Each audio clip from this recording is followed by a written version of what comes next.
My name is David Balfour and my story begins one morning in June 1751. This was the day I left my father's house in Ascendian for the last time. My friend Mr. Campbell was waiting for me. "I'll go with you to the river," said Mr. Campbell. We walked together down the road without speaking. After a while, Mr. Campbell asked, "Are you sorry to leave Ascendian?" "I don't know, sir," I replied, "because I don't know where I'm going or what will happen to me. I've been very happy in Ascendian, but I've never been anywhere else. My mother and father are dead now, and I'm going to find my future." Mr. Campbell told me that my father had given him a letter before he died. He said that it was my inheritance. "Here's the letter," said Mr. Campbell, giving it to me. "Your father told me to give you the letter and send you to the House of Shaws, near Edinburgh. It's where your father came from and he wants you to return there." The letter was addressed to Mr. Ebenezer Balfour, House of Shaws. Under the address was written, "This letter will be brought by my son David Balfour." I was surprised because I knew nothing about the House of Shaws. I was only 17 years old and I felt scared about the new part of my life that was about to begin. Mr. Campbell said goodbye. I looked at Ascendian for the last time, then I turned and walked towards Edinburgh and my future. On the morning of the second day, I came to the top of a hill. Below me, I saw the city of Edinburgh and the sea. There were ships on the sea. I saw a group of English soldiers, the redcoats, marching along the road. When I was closer to Edinburgh, I asked people for directions to the House of Shaws. Everyone seemed surprised when I asked about this house. At first I thought it was because I looked very poor. But after a while I thought that there was something strange about the House of Shaws. I began to worry. Before, I imagined a big house with rich relatives. Now it seemed that this was not true. What is waiting for me at the House of Shaws? I thought. There was only one way to find out. I walked on. Soon, I saw a large house standing alone in the bottom of the next valley. It was the House of Shaws. It was not how I imagined. The house was very old and in bad condition. There was no gate at the entrance, no path to the front door, and no smoke came from the chimneys. It looked empty. It was dark when I arrived at the house and there were no lights on. I knocked once on the big wooden door. I waited but nothing happened. I knocked again. Nothing happened, but I heard someone inside, so I became angry. I started kicking the door and shouting for Mr. Balfour. I heard a sound above me. I looked up and there was a man with a big gun looking out of the upstairs window. "It's loaded," he said. "I have a letter," I said, "for Mr. Ebenezer Balfour." "Who are you?" the man asked, still holding the gun. "I'm David Balfour," I replied. After a long pause, the man spoke again, but more quietly. "Is your father dead?" he asked. "He must be dead. That's why you're here. I'll let you in." The door opened and I went into the house. "Let me see the letter," the man said. I told him the letter was for Mr. Balfour, not for him. "I am Mr. Balfour," he said. "I'm your father's brother, your uncle." I looked at him in surprise. I did not know that my father had a brother. He showed me to a room to sleep in. Then he pushed me inside and locked the door behind me. I wanted to cry. I was tired from my long walk. I lay down and soon fell asleep. The next morning I knocked at the door and shouted until my uncle let me out. We sat at the table and my uncle gave me some breakfast. He did not say much or even look me in the eye. Now and again he asked me a question. "Where's your mother?" he said. I told him that she was also dead. "She was a beautiful girl," he said. The day went on like this. He asked me a question now and again, after long silences. But when I tried to ask him about the letter and my inheritance, he said nothing. I wanted to ask my uncle about my father. Who was the eldest brother? I asked. He jumped up. "Why do you ask that?" he said, suddenly taking hold of my jacket. "What do you mean?" I asked him calmly. "Let go of my jacket," I said. He let me go. "Don't ask me about your father," he said. That's why I became angry. I began to think my uncle was mad and maybe dangerous. Later on that night, my uncle gave me some money, 37 gold coins. This was a lot of money. "Why are you giving me this money?" I asked. "What do you want in return?" "Nothing much," he replied. "But I'm getting old, and I need someone to help me around the house." Then he gave me a key. He said it was for a tower at the other end of the house. "Go up the stairs in the tower, find some papers and bring them to me," he said. I unlocked the door to the tower. There was no light inside, and it was very dark. Very slowly, I went up the stairs in the darkness. As I went higher and higher, I began to feel the wind on my legs. The stairs seemed to move under my feet. Suddenly, there was a flash of lightning.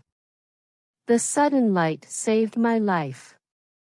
I saw in the flash of light that the stairs were old and falling apart. I was going to fall. Why did my uncle send me here? Was he trying to kill me? I was scared, but also very angry. I carefully climbed back down the stairs, using the flashes of lightning to find my way. Then I went back into the kitchen. My uncle was sitting with his back to me and did not hear me come in. I put my hands down heavily on his shoulders. This shocked my uncle. He was an old man, and he fell down to the floor. I left him there and looked for a weapon. My uncle was a danger to me and I wanted to know why. I found an old dagger. I sat with it and waited. When he opened his eyes, I began to ask questions. "Why don't you want to talk about my father? Why did you give me the money? And most importantly, why did you try to kill me?" The old man looked very weak and tired. "I'll answer your questions in the morning," he said. I locked him in a room and waited for morning. The next morning we had breakfast. While we were eating, I watched my uncle carefully. I was waiting for him to answer my questions, but he said nothing. Suddenly there was a knock at the door. I opened it and saw a young boy in sailor's uniform. "I have a letter for Mr. Balfour from Captain Hosea's son," the boy said. He showed me the letter. "I'm very hungry," he added, hopefully. I let him in and he finished my breakfast. My uncle read the letter, then gave it to me. Here is what it said. "The Hawes Inn, at the Queen's Ferry. Sir, if you have any more orders for overseas, you must tell me today. The wind is blowing in the right direction for the ship to leave today. You must also pay your lawyer, Mr. Rankeeler, if you don't want to lose more money. Yours sincerely, Elias Hoseason. My uncle told me that he was doing some business with Hoseason, the captain of a ship called the Covenant. Let's go and see him, he said. And then afterwards we could visit Mr. Rankeeler, the lawyer. He knew your father. I thought about this and decided to go. I wanted to meet this lawyer, maybe he could answer my questions. And with lots of people around, my uncle can't try to kill me again, I thought. I also wanted to see the sea. Let's go, I said. On the way there I talked to the young sailor, his name was Ransom. My uncle did not speak at all. Ransom told me about the ship, the captain and the rest of the sailors. He said that Captain Hoseason was violent and was not a very good sailor. Ransom said that a man called Mr. Schwann really knew how to sail the ship. We came to the top of a hill. From there, Ransom showed me the Covenant out at sea. There was also a small boat that took people out to the ship. We walked down the hill and went into the Haas Inn. It was very warm inside. After a while, I decided to go outside to get some fresh air. When I left, my uncle was talking to Captain Hoseason. Outside, I talked to the owner of the Haas Inn and he told me a very interesting story. The story was that Ebenezer killed my father, Alexander, because he wanted the house of Shaws. So Alexander was the eldest son? I asked. Of course he was, said the owner. That's why Ebenezer killed him. So my father was the eldest son. One could not believe my luck. 2 days ago, I was a poor boy with nothing, and now I had a house and some land. I was lost in these thoughts when Captain Hoseason appeared. Do you want to see the inside of my ship? He asked. I was very curious to see inside the Covenant and I went with Captain Hoseason. So, David, what can I bring back for you? Said Captain Hoseason. A friend of Mr. Balfour's is my friend as well. My uncle and I climbed into the small boat and went across the water towards the Covenant. By the time we arrived at the ship, one thought that Captain Hoseason was a good friend. When we were next to it, I was surprised at how big it was. I was not really listening to what the captain was saying. Hoseason said that I must go on to his ship first. A rope was sent down for me. I was pulled into the air and put down on the deck of the larger ship. Then the captain came up. But where's my uncle? One asked suddenly. I ran to the side of the ship. There was the smaller boat with my uncle still in it. He was going back to the land. Help! Come back! I shouted. My uncle turned to look at me. His cruel face was the last thing I saw. Someone's strong hands held me from behind, and I was hit on the head by something hard. Then everything went black. When I woke up it was dark. My hands and feet were tied together with rope and I was in great pain. I was very confused. I knew that I was somewhere inside the ship. It was going up and down with the movement of the waves. I felt seasick.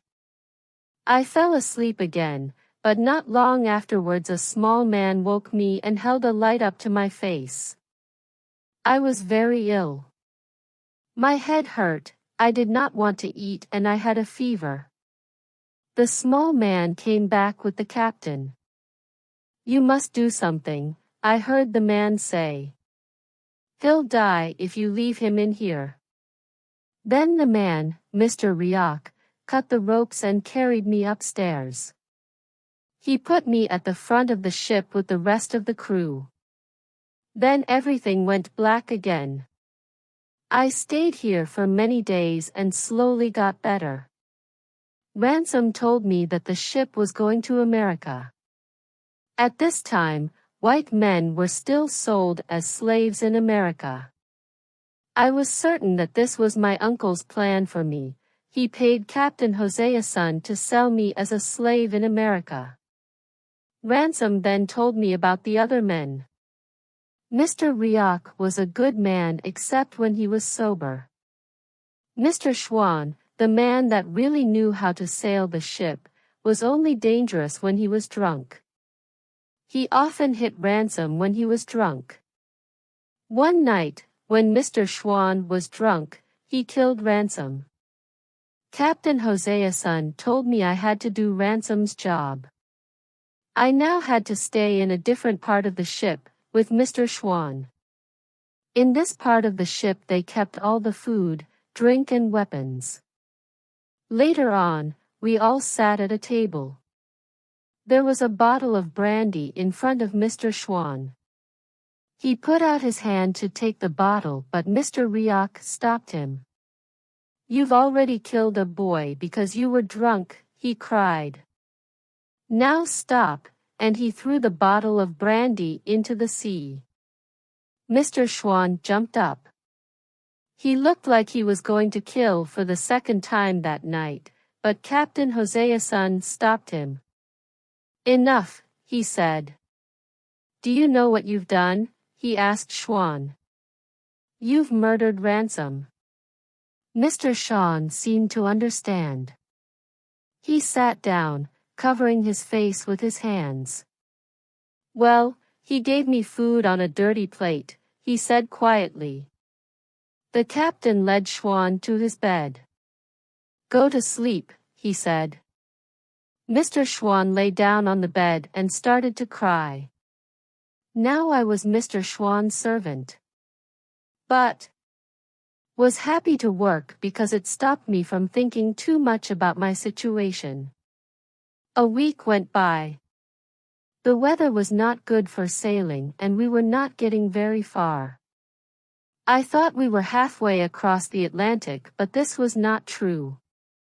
We were still sailing south around the west coast of Scotland. One night it was very foggy. At about 10 o'clock, I was serving dinner to Mr. Rioch and the captain. We heard a loud noise as the ship hit something. The two men jumped up and went to look. "We've hit a boat in the fog," someone said. The other boat sank to the bottom of the sea with all the crew except one man. This man was brought onto the Covenant. He was a small man. He wore good quality clothes and he had 2 guns and a sword. He and the captain looked at each other. The man told us that his name was Alan Breck Stewart. He was from Scotland, a Jacobite. He fought against the English a few years before. The English won, but their soldiers, the Redcoats, were still looking for Jacobite fighters. Alan Breck was trying to get to France and escape them. He asked Captain Hosea's son to take him there. "France?" said the captain. "No, I can't do that. But I can take you back to Scotland, for some money, of course." The captain sent me away to get some food for Alan Breck. When I came back, he was counting out some money on the table. The captain looked excited. "Give me half of those coins and I'll take you to Scotland," he said. Alan Breck put his money away. "I can't," he said. "The money is not mine, it's for my chief. I can't give much of it away, but I'll give you 60 coins if you take me back to Scotland. Take it or leave it. Or I could give you to the Redcoats," said the captain. "That isn't a good idea. Those soldiers want this money, too. They have to give it to King George. If you give me to the Redcoats, they won't let you keep any of this money." "Well, 60 coins it is.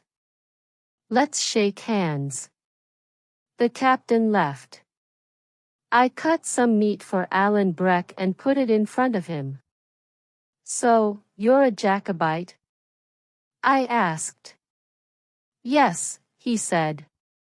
And you? I imagine you support King George. Not one or the other, I said, because I did not want to make him angry. There's no more brandy, he said. I want a drink for my 60 coins. I went to get the key to the brandy cupboard from the captain. It was still foggy outside. I saw the captain talking to Mr. Rioch and I heard what they were saying. They were planning to kill Alan Breck so that they could take the rest of his money. When I heard this, I felt scared and angry. I did not want to be on a ship with such dishonest, violent men. My first thought was to run away, but I decided not to. I stepped forward. Captain, I said, the man wants some brandy and the bottle is empty. Can I have the key to get some more? The men were surprised to hear my voice and turned around quickly. That's the answer, said Hosea-san to Mr. Rioch. David can get the guns. He knows where they are. Then he turned to me and said, Listen, David, that man is a danger to the ship and we must do something about it.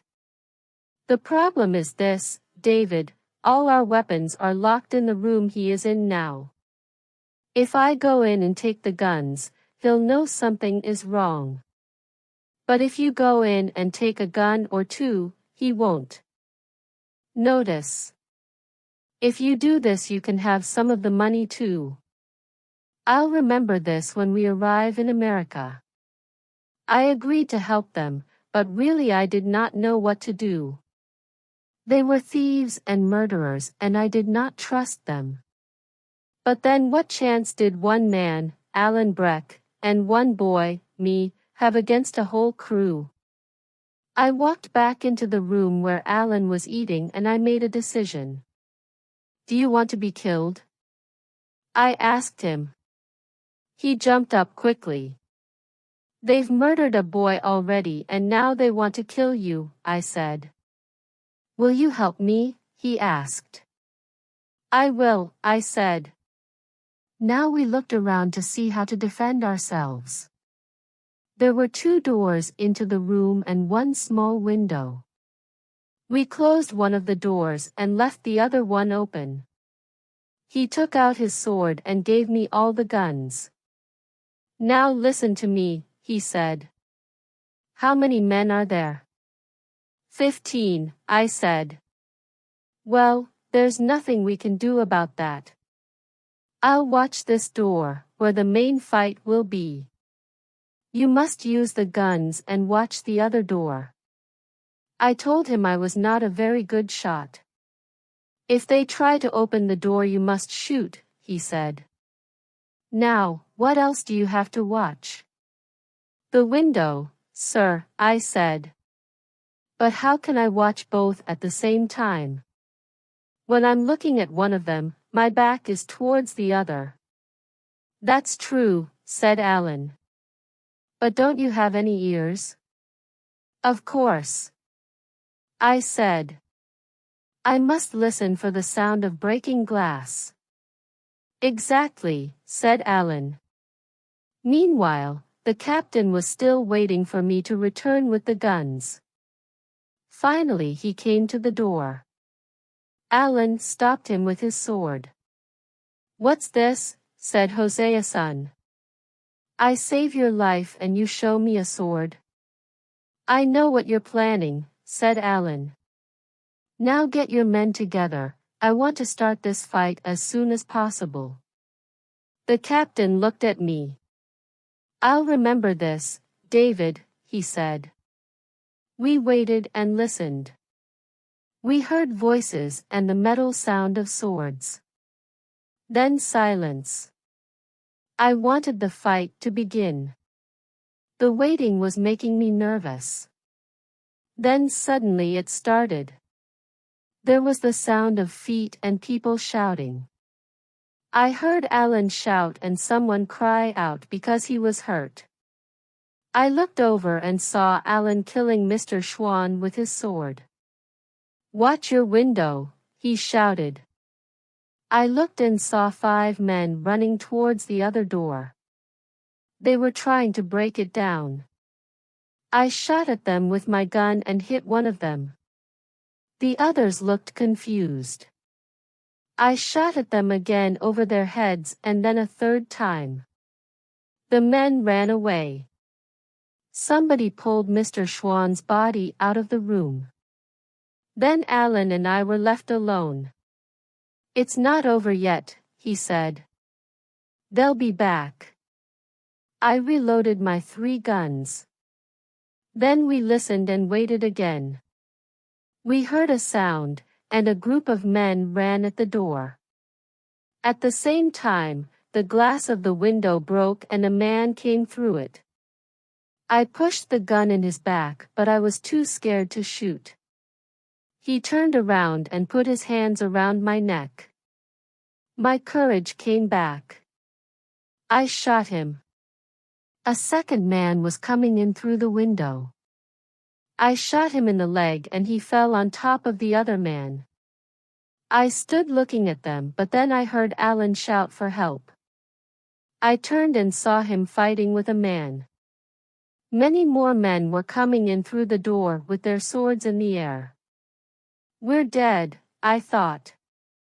But Alan ran at them all with his sword. With every step, a man fell. Suddenly they were all gone and Alan was running after them. He came back, but the men continued running away. In the room there were 3 dead men on the floor and another man lay dying near the door. Alan and I stood together. "We've won," he said calmly. I sat down. It was hard to breathe. I thought about the 2 men I killed. Suddenly, I started to cry like a child. "You're tired, David. I'll watch and you can sleep," he said. "You've done well." I slept for 3 hours, then it was Alan's turn to sleep. I knew that there was nobody sailing the ship, it was moving gently with the wind. I heard the sound of the birds and I knew we must be near land. I looked out of the window and saw the hills of the Isle of Skye on the right, and behind us, the Isle of Room. Alan and I ate breakfast at about 6 o'clock in the morning. I did not feel very hungry. The floor was still covered in broken glass and a lot of blood. But in other ways our situation was good. All the food and drink was in our room. Mr. Rioch and the captain were in the other room further along the ship. Alan cut one of the silver buttons from his coat and gave it to me as a gift. "My father gave them to me," he said. "Take one to remind you of last night.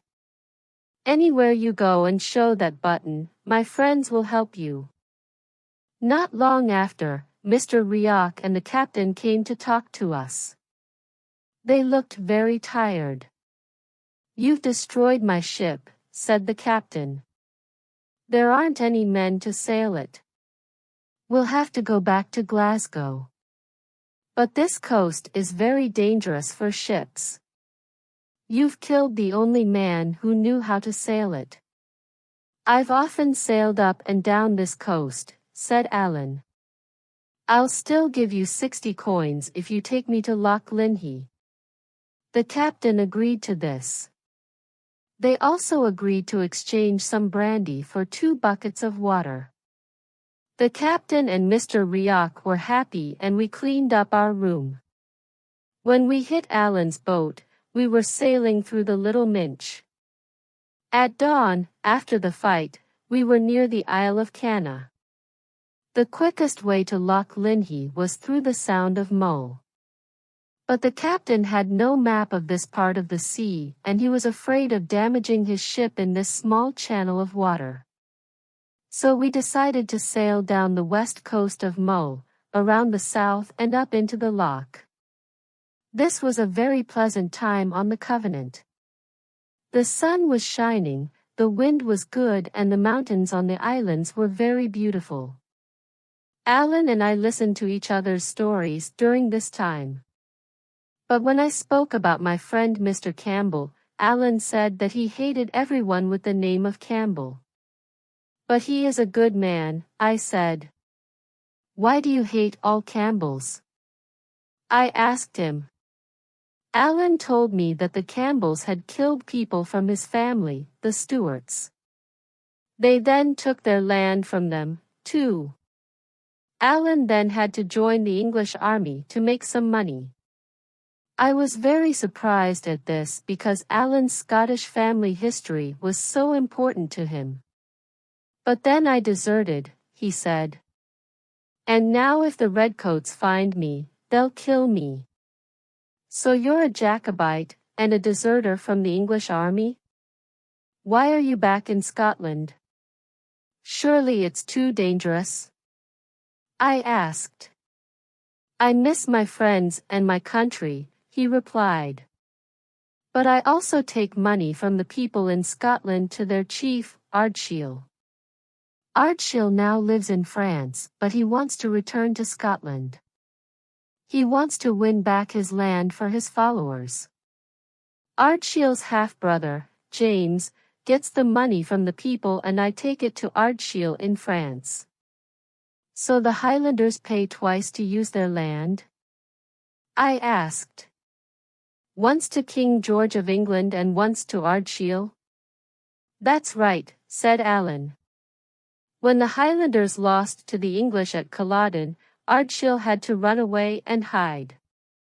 The English took away all his power and his land. They also took away the weapons from the Highlanders. A Campbell called the Red Fox works for King George.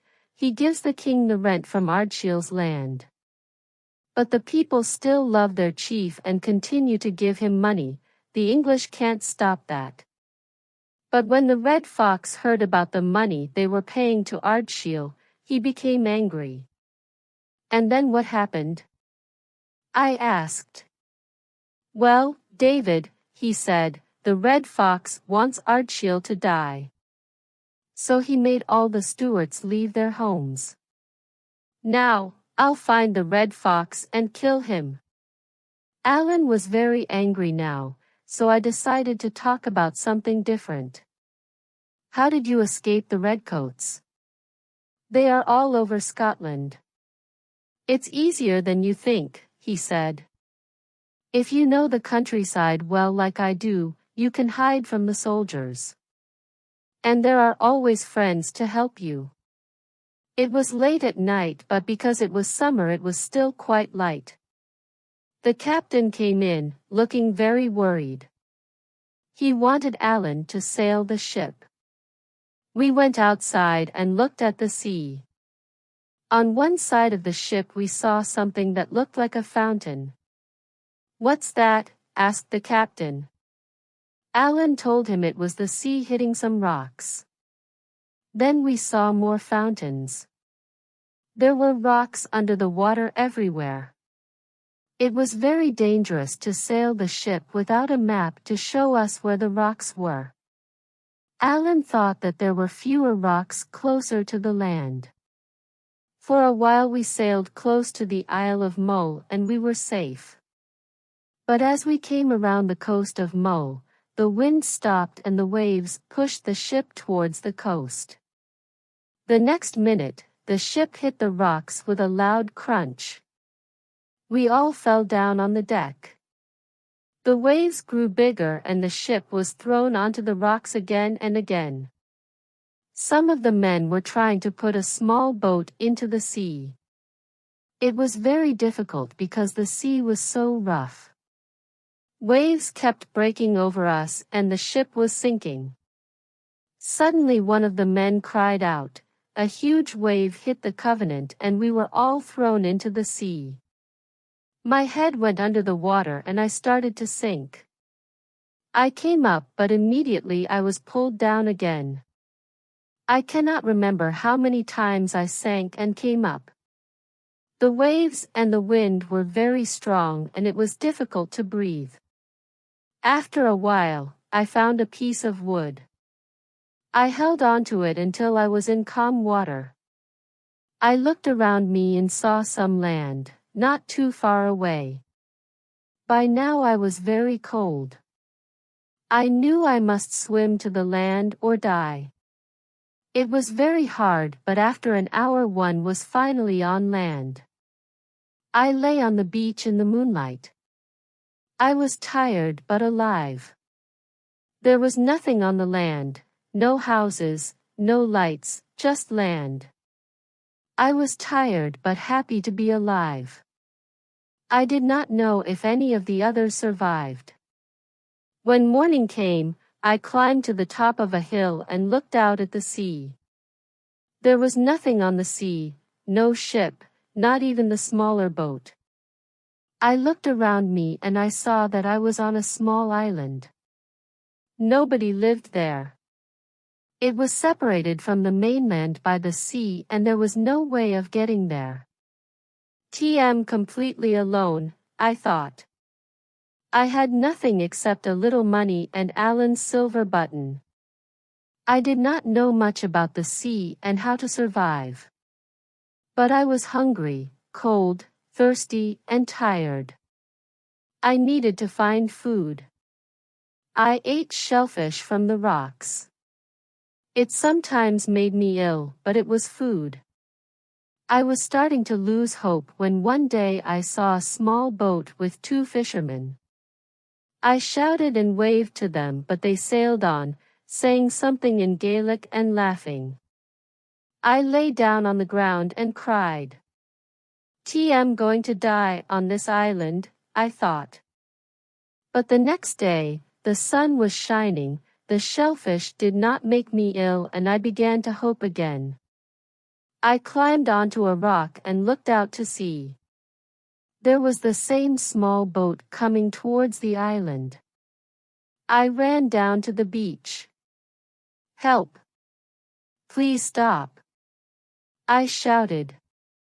As the boat came closer, I saw that it was the same two fishermen as before, but with another man.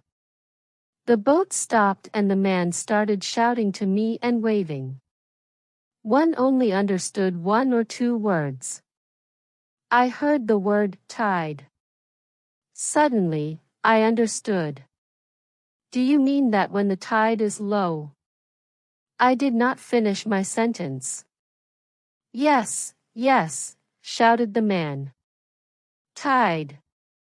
I turned and ran to the other side of the island. I heard them laughing behind me. I saw that when the tide was low, the island was attached to the mainland. It was only an island when the tide was high. I've been here all this time when I can walk to the mainland twice a day. When I arrived on the mainland, one asked an old man for information about Alan and the other men. You must be the boy with the silver button, he said. Yes, I am, I replied, surprised. Well then, he said. You must go to Torosi, and take the boat from there to meet your friend in Appin. So, once again, I was traveling through an unknown country. This was the Highlands, Alan's country. There were high mountains on either side of me and dark clouds in the sky above. The people looked very poor. But they helped me on my journey. After some days traveling, I arrived in Appin to meet Alan. I saw the red coats of the English soldiers, moving across the north coast. I was worried because I knew they were dangerous for Alan. I also knew that Alan was somewhere on that coast, waiting for me. I started to have doubts. Was I doing the right thing? Why was I looking for Alan? He was a dangerous man to be with. Perhaps I should return to the south and leave Alan. As I sat thinking, I heard the sound of men and horses coming through the wood. Soon, 4 men with their horses appeared. The first man had red hair and looked important. I knew immediately that he was the Red Fox. From their clothes, the others looked like a lawyer, an army officer and a servant. When I saw these men, I made my decision. I must find Alan, I thought. When the Red Fox was close, I asked him the way to Auchern, a nearby village. "Who are you?" he replied. "And why are you so far from your home country?" He knew from my voice that I was not from this part of Scotland. "I'm an honest supporter of King George of England," I told him. "Tm not dangerous." The Red Fox did not believe me. "We'll wait for the soldiers," he said. He turned to look at the lawyer. As he turned, there was the sound of a gunshot from higher up the hill. At the very same time, the Red Fox fell to the ground. "I've been shot," he cried. "I'm dying." The lawyer held the dying man in his arms. The Red Fox looked from the lawyer to his servant. There was fear in his eyes. "Take care of yourselves," he said to them. He sighed, then his head fell forward. He was dead. The lawyer put him down on the road. This woke me from my shock. The murderer. The murderer. I cried, and began to climb the hill. After a few minutes I saw the murderer moving away, not far in front of me. He was a big man, with a black coat and a large gun. "I can see him," I shouted. The murderer began to run. I looked back down the hill. The soldiers were there now, and the lawyer and the officer were telling me to go back. "No!" I shouted. "You come up here." "I'll give you £10 if you catch that boy," shouted the lawyer. "He's working with the murderer." He stopped us and started talking while the murderer killed the Red Fox. I was confused. Things were changing so quickly, I did not know what to think. The soldiers began to climb the hill after me. "Come in here among these trees," said a voice nearby. I did what the voice said and heard gunshots going through the air past the trees. Just inside the trees was Alan Breck. He said nothing except, "Run."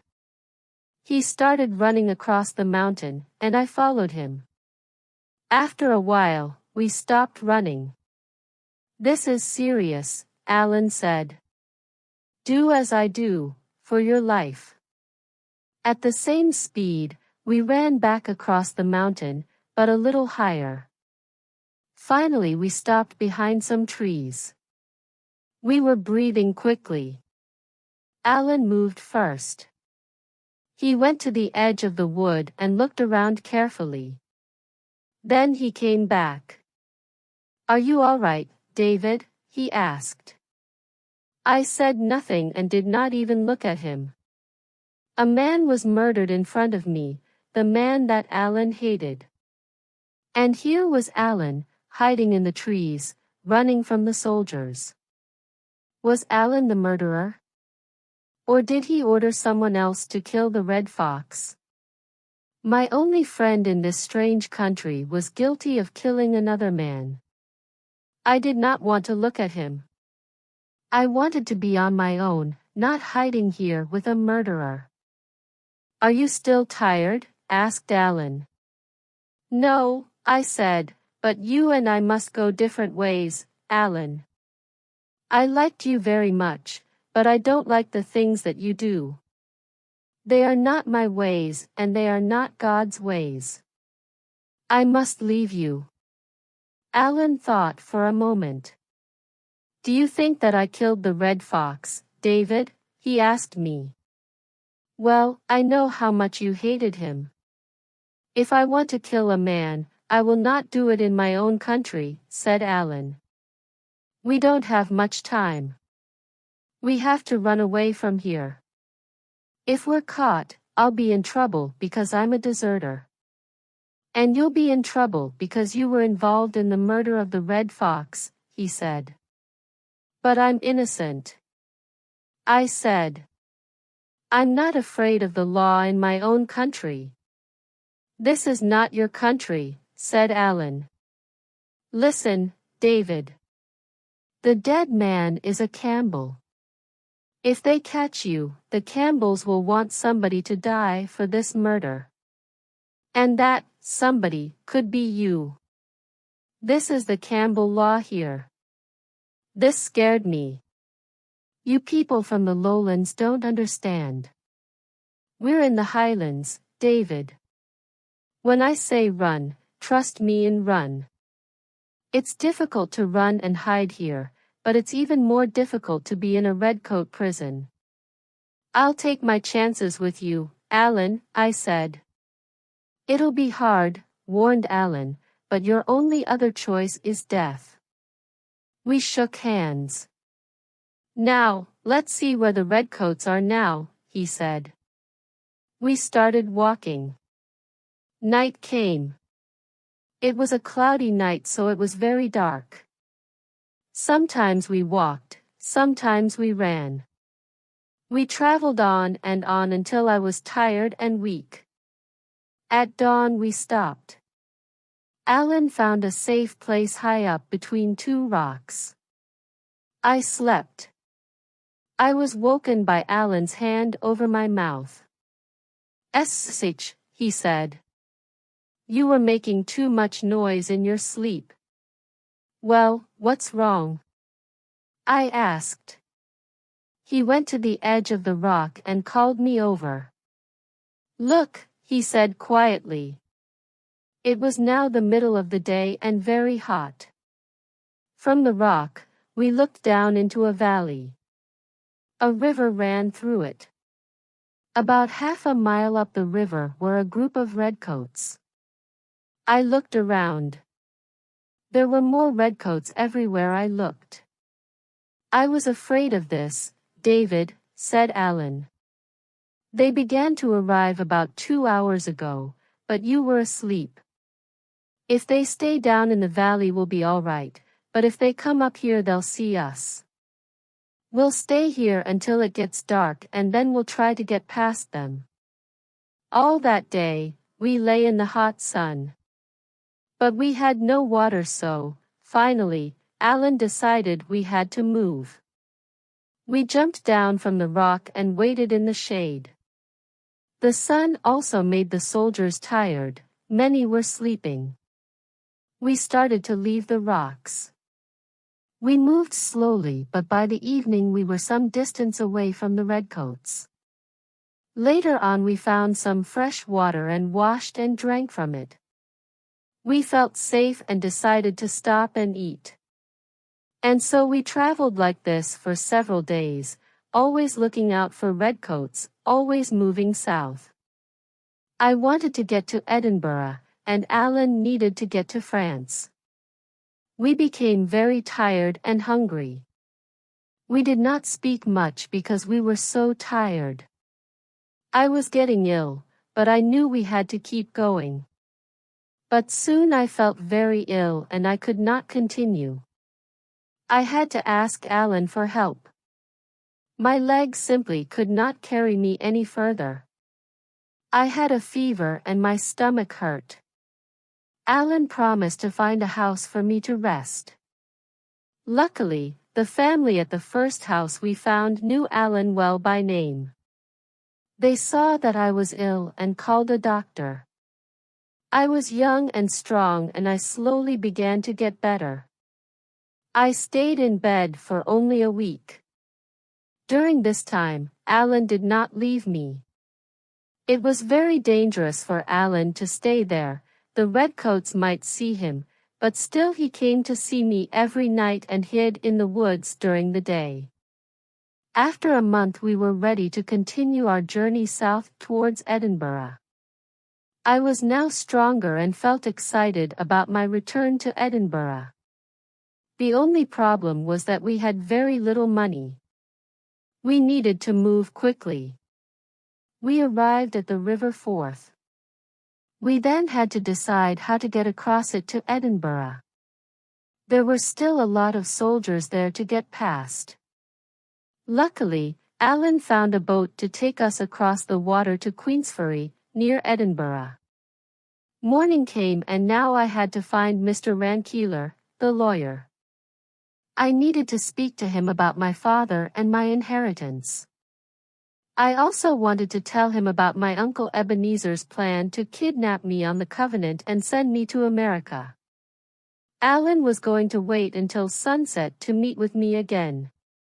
If everything goes well with Mr. Rankeeler, I can give you the money to help you get to France, I told Alan.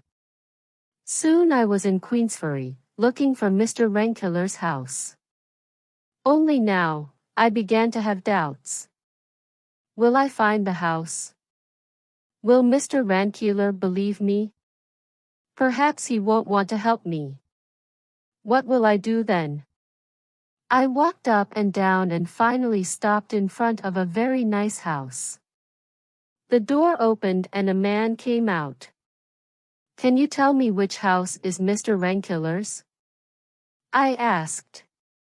Well, said the man, it's the house I've just come out of. I am Mr. Rankeeler. Well, sir, I said. Can I speak with you? But I don't know your name or your face, said Mr. Rankeeler. Who are you? My name is David Balfour, sir, I said. David Balfour, he said, sounding surprised. We went inside the house. How can I help you? He asked. I am the son of Alexander Balfour. Mr. Ebenezer Balfour is my uncle. I believe that the House of Shaws is my inheritance, I said. And so we talked. He told me about events in Edinburgh and all the lies that my uncle told about me. I told him everything that happened to me. When I said Alan's name, he stopped me. It's probably a good idea to call your friend, Mr. Thompson. It's for his own safety, he added. Mr. Rankeeler gave me some clean clothes. Then we talked again. He told me the story of my father and Uncle Ebenezer. The two brothers fell in love with the same woman. After a lot of fighting, the lady rejected both of them. After more arguing, they made a decision. They decided that one brother could have the lady, and the other brother could have the house. It was a bad decision for everyone, said Mr. Rankeeler. Your mother and father lived and died poor, and your Uncle Ebenezer was hated by everyone. He became selfish and dangerous, as you have seen for yourself. And so, I asked, what is my position now? Well, the law says that the house is yours, replied the lawyer, but I think your uncle will fight you for it. Listen, your uncle paid Captain Hoseason to kidnap you, right? We need to show that your uncle was responsible. If we can do this, he'll have to give you the house. At this point, I began to think of a plan. I told Mr. Rankeeler. But do I have to meet your friend Mr. Thompson? He said. I think so, sir, I said. He asked me many questions, but I saw that he liked my plan. In the end, he agreed to it. At around sunset, we left the house. We met Alan and walked down to the House of Shaws. Alan knocked on the door. Mr. Rankeeler and I hid nearby. My uncle came to the door. Who are you and what do you want? He said. Who I am is not important, said Alan. I have to talk to you about David. Alan told my uncle that he had locked me up in a room. The law says that this is David's house. But I can help you. I know that you have money. You must either pay me to kill David or pay me to keep him away from you. You choose. How much do I have to pay? Asked my uncle. How much did you pay Hosea, son? Alan asked. He's my partner, you know, so don't lie to me. Well, I don't care what Hosea, son, told you, but I gave him 20 pounds. That's the truth. But he was going to sell the boy in America as a slave to get more money for him, said my uncle. Mr. Rankeeler stepped forward. Thank you, Mr. Thompson, he said. That will do nicely. Mr. Balfour, you have admitted to the kidnapping of your nephew, David Balfour. Shall we go inside? I think we need to discuss a few things. And so finally my uncle had to give me my inheritance, the House of Shaws. Now it was time for Alan to continue his journey. We both felt very sad. He was a very good friend to me and we went through so much together. As we walked along, we did not speak. I gave him the few coins I had with me so that he could get something to eat on his journey. He held out his hand. Well, goodbye, he said. Goodbye, I said. I held his hand tightly, let go and walked away. My adventures with Alan were over and a new life was about to begin.